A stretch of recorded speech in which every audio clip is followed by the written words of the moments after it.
अस्सलाम वालेकुम। आज जनाब सदर पाकिस्तान जनाब आसिफ अली जरदारी साहब उन्होंने हल्फ भी ले लिया और शहबाज शरीफ साहब वज़ीर आज़म भी बन गए और खैर सल्ला हुई, सब अच्छा हो गया। लेकिन अगर आप देखें, मैं थोड़ा सा आपको याद दिलाना चाहता हूँ। वो इसलिए याद दिलाना चाहता हूँ कि वक्त पे इंसान बात करे ना तो अच्छी होती है। बहुत सारे मसले मसाइल हैं जिसकी वजह से जो इंसान बहुत सच जो इंसान बोला नहीं जा रहा। अगर आप देखें तो यही वो लोग हैं, शहबाज शरीफ साहब, जरदारी साहब, बिलावल भुट्टो साहब और जितने ये साहब हैं, ये साहब लोगों ने जिन्होंने ये इस सारे सिस्टम के अंदर से बेनिफिट हासिल किया है। और अगर आप देखें तो आज से कुछ माह पहले तक जरदारी साहब को, बिलावल साहब को दर्द ज़े आई हुई थी कि नहीं, इलेक्शन टाइम पे होना चाहिए, इलेक्शन हर सूरत में टाइम पे होना चाहिए। अब अगर कोई मुझे गलत कहे तो कह सकता है, लेकिन यही लोग थे, आइन टूट जाएगा, कानून खत्म हो जाएगा, पाकिस्तान पता नहीं किस गहरी खाई में गिर जाएगा अगर इलेक्शन टाइम पे ना हुए। और फिर उसके बाद हालात बनाते बनाते, और मैं उस वक्त में ये कह रहा था कि डील ये है कि शहबाज शरीफ साहब यानी कि कहते थे कि मैं वजीर आजम हूंगा, जरदारी साहब आप सदर बन जाना, और बिलावल बेटा जो इंसान ये वजीर खारजा बन जाएगा, और मरियम को जो इंसान हमने रोडों पे छोड़ देना। ये मैं अल्फाज बोलता था, तमाम व्लॉग्स जो थे ना गवा। मरियम तो चले वजीर आला बन गई, और अगर कुछ दिनों में आप देखेंगे कि बिलावल को भी मजबूरन कोई ना कोई जो है ना वजारत मिल जाएगी, मजबूरन। ठीक है, और वो सेकंड वजीर आजम ही होगा, बल्कि असल वजीर आजम भी वही होगा। मियां मोहम्मद नवाज शरीफ ने क्या क्या कुछ कंप्रोमाइज किया, सिर्फ इसलिए किया कि इस मुल्क को बचा लें। करवाने वालों में से कौन है, आपके सामने सब मौजूद है। और अगर इस सारे झमगट्टे के अंदर कोई ये समझता है ना कि कोई बेहतरीन निकलेगी, मुझे उम्मीद नहीं है। मैं हर उस अच्छे काम की, अच्छे अमल की मैं हमायत करता रहूंगा जो हो रहा है। जैसे कि मरीम नवाज शरीफ कर रही हैं, वो एक्ट बहुत अच्छा कर रही हैं, यानी कि वजीर आला के ओहदे को बेहतरीन तरीके से निकाल रही हैं। लेकिन क्या इससे बेहतरी होगी, नहीं नजर आ रही। आप ये देखें कि मैंने आपको बताया 2022 अगस्त और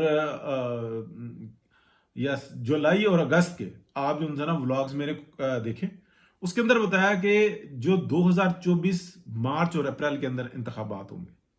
और उस वक्त में ये भी बताया कि इलेक्शन की डेट क्या है।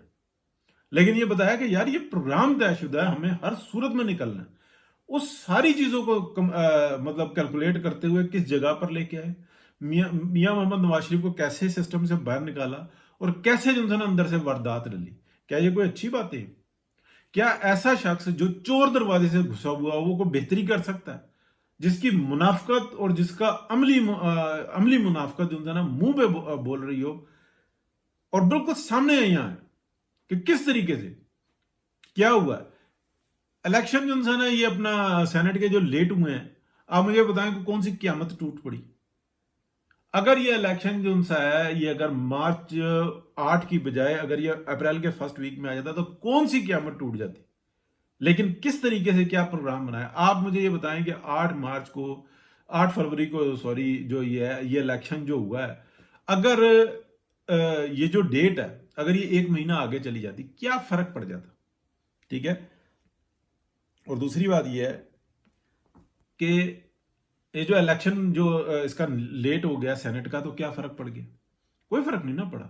लेकिन इस वक्त में पीपल्स पार्टी को क्या भूख हड़ताल नहीं कर देनी चाहिए थी? फांसियों पे नहीं लटक जाना चाहिए था इनको कि आइन टूट गया? किस तरीके से इन्होंने क्या काम किए?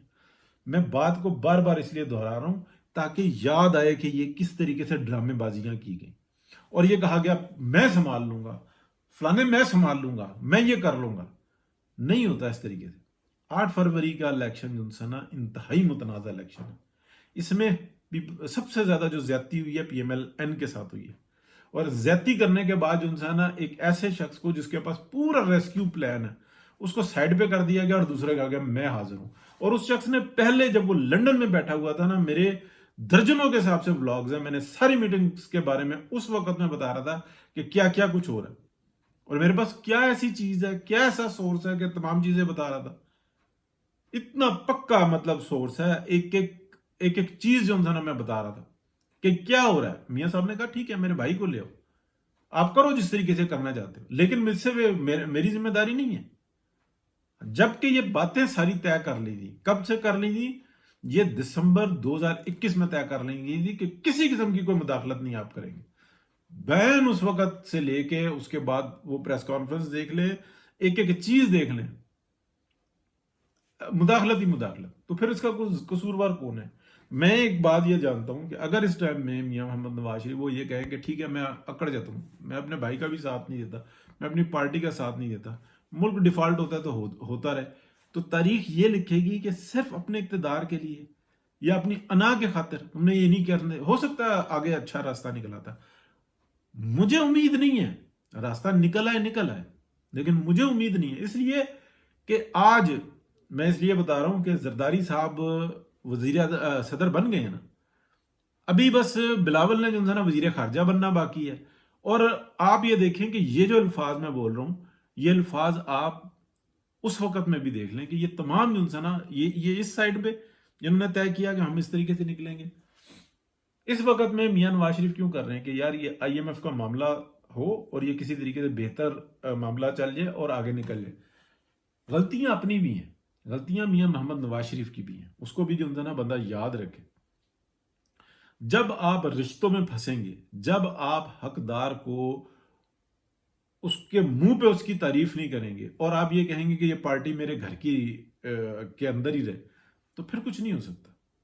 ایک مریم اورنگزیب جو ہے نا وہ اپنا پال لی ہے اور اس نے جو ہے نا بیڑا گرک کیا ہوا، یعنی کہ کوئی کہتا ہے نظر بٹو، کوئی کچھ کہتا ہے، کوئی کچھ کہتا ہے، مریم نواز شریف کے ساتھ لگی رہتی ہیں، بس ٹھیک ہے. کیا ہے مطلب؟ کیا اگر اتنے بڑے سکیل کے اوپر، اتنے بڑے مشن کے اوپر آپ جا رہے ہیں، اگر آپ کو اتنی بھی زیادہ پسند ہے تو آپ ان کو کہیں گے جناب آپ ہر وقت آفس میں رہیں گے. یعنی کہ ایک تصویر پیچھے ملی تھی، اس کو بھی میں نے شیئر کیا، یعنی کہ ایک صاحب نے کیا کہ یہ پہلی تصویر ہے جس میں مریم نواز شریف کے ساتھ مریم اورنگزیب نہیں. اور کتنی شرم کی بات. یعنی کہ ہم جیسے لوگ جو دنیا میں یعنی کہ کسی بھی جگہ پہ کسی بھی صورتحال کے اندر پی ایم ایل این کا ساتھ دیتے رہے اس لیے کہ ان کے ساتھ زیادتی ہوتی رہی، لیکن کیا ہم اس وقت لیے خاموش بیٹھیں گے کہ پی ایم ایل این اپنے ساتھ خود زیادتی کر رہی ہے؟ اتنی بڑی واردات ڈلی پی ایم ایل این کے ساتھ، کیا کسی نے کوئی آواز اٹھائی؟ کیا ایسے مسئلے مسائل ہیں؟ یعنی کہ آپ دیکھیں کہ رانا ثناء اللہ کس قدر قربانی ہے، اس شخص کو کیسے سائڈ پہ کی. اچھا ڈار صاحب کی کتنی بڑی قربانی ہے. صورتحال اچھی نہیں ہے. یہ جب بوجھ پڑے گا نا تو یہ شہباز شریف صاحب تو ایک دم سائڈ پہ ہو جائیں گے، کہیں گے کہ میرے بھائی نے میری ڈیوٹی لگائی تھی، میں کیا کرتا، جو میری ذمہ داری تھی میں نے پورے طریقے سے کی، باقی جو مقدر نصیب.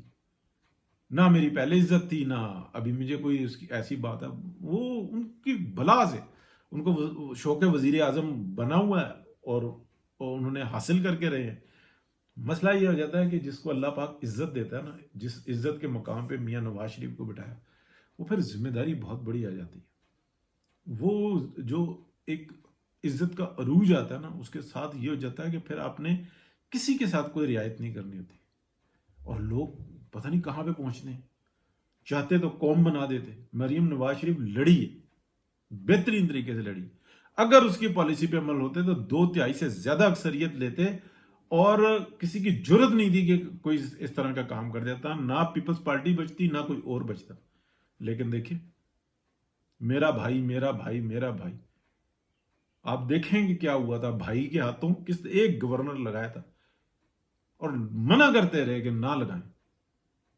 ایک گورنر لگایا تھا، آج تک ہم بھگت رہے. 1400 سال ہو گئے.